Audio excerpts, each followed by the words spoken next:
proceeded to blindfold me, grab me, and pick me up to put me in their car. They had several cars there.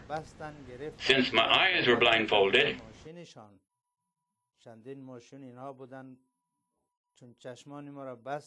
I could not see anything at all. They also still had my hands tied behind my back. They took me to their center in Kabul, to the headquarters of this committee from which they were leading and promoting the laws of Islam. There was another higher-up mullah, Akhand, sitting there. They put me and the Bible that was in their charge near him and said that this man has left his parents' religion and has become unclean. He is an apostate, and to be specific, in this Islamic and Mohammedan country, he has started a home church.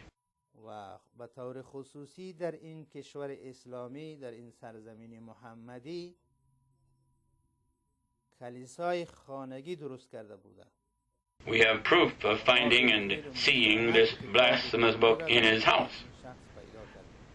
That wicked and ignorant mullah also looked at the Bible and also agreed and decreed that yes, this was true, that this book was blasphemy. He said that this book cannot exist in an Islamic land and in a land that the laws of the Quran and Muhammad rule. Again, he told me that my conviction could only be resolved if I presented the first and last sources of all the people that I had been involved with and cooperated with in this conspiracy. He wanted to know what other Muslims I had made unclean. Their names and all the sources that provided the Bible for me. I was to reveal the network involved. And in return for this and the capture of this network in this ungodly work in this Islamic land, Islam may be able to forgive me and grant me amnesty and not punish me.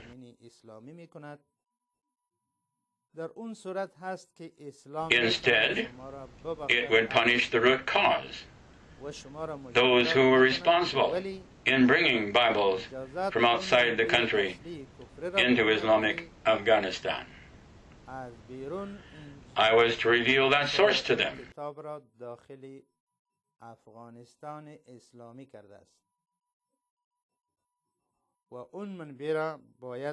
I told them that I have told you all that I know.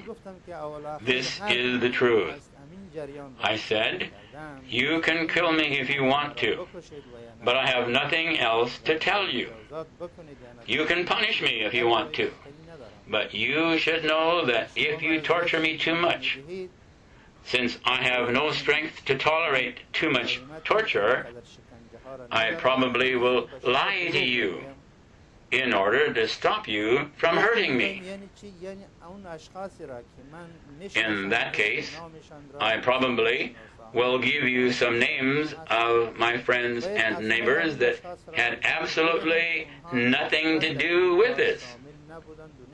I can give you some lies now if you want, but if it is the truth you want, I have told that to you and there is nothing else to tell.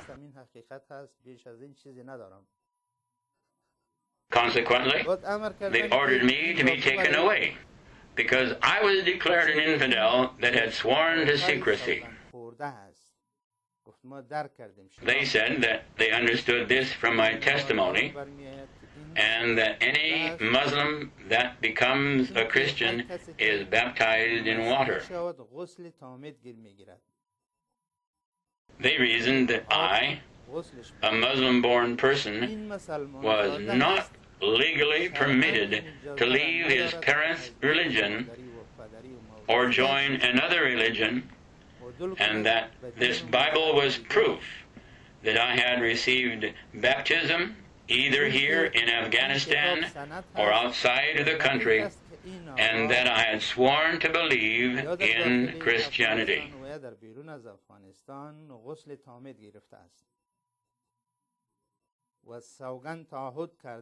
Therefore, this unclean, evil, and defiled, and detestable person, according to the verses of the Quran,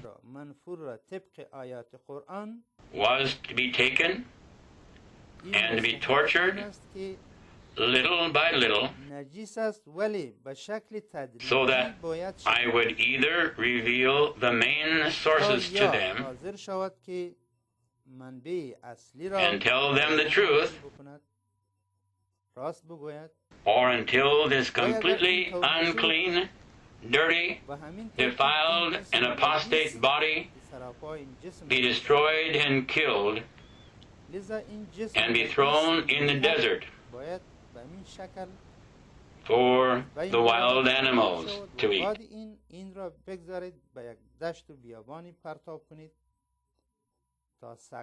According to them, this defiled body could not be buried, since the earth would not accept these unclean people. So they blindfolded me again and put me in a small prison in the corner of the city of Kabul. Then for the first time they started to torture me. First, as you can see in my picture, they cut off my left earlobe and let me lie there and suffer in pain. Then there was another high-ranking mullah, along with a few Arabs that I assumed belonged to Al-Qaeda, and several Pakistani men that belonged to an organization called the Army of Al-Taib.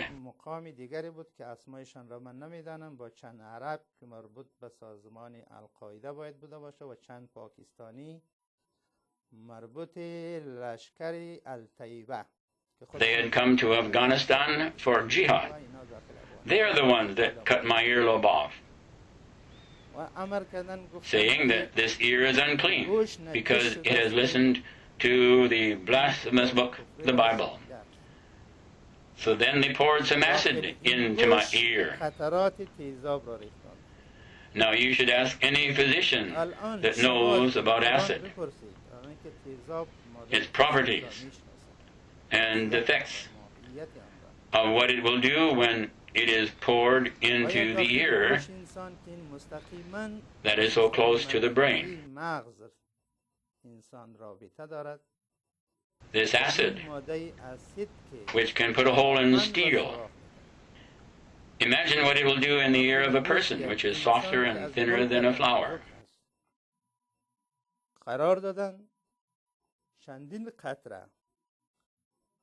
When they put several drops in there, I felt like a volcanic eruption was taking place.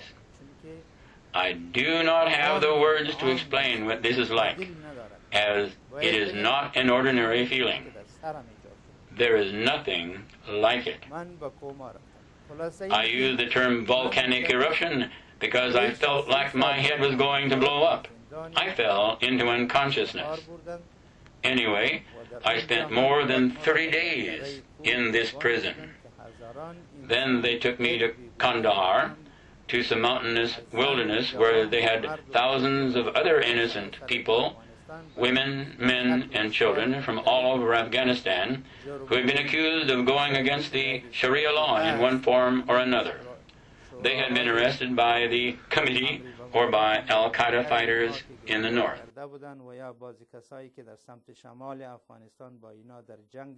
They had several thousands of people there.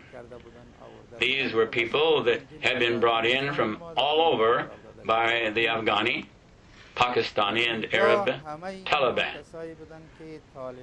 But most were less guilty than I. They would be interrogated for a few days and then they would be shot. But my crime was considered much worse, and they would not kill me because they said, this body has received Christian baptism and therefore needs to be tortured little by little with acid and to be destroyed in this way. ولی مرا نمی کشتند به خاطر اینکه این جسم باید سراپا غسل تامت گرفته است. این جسم باید توسط ماده اسید باید شکنجه بشود. This unclean body needs to be removed from the earth. This is an apostate and corrupt body, even to the point that the earth rejects it and is in war with God. You see, they call me in war with God and corrupt on the earth.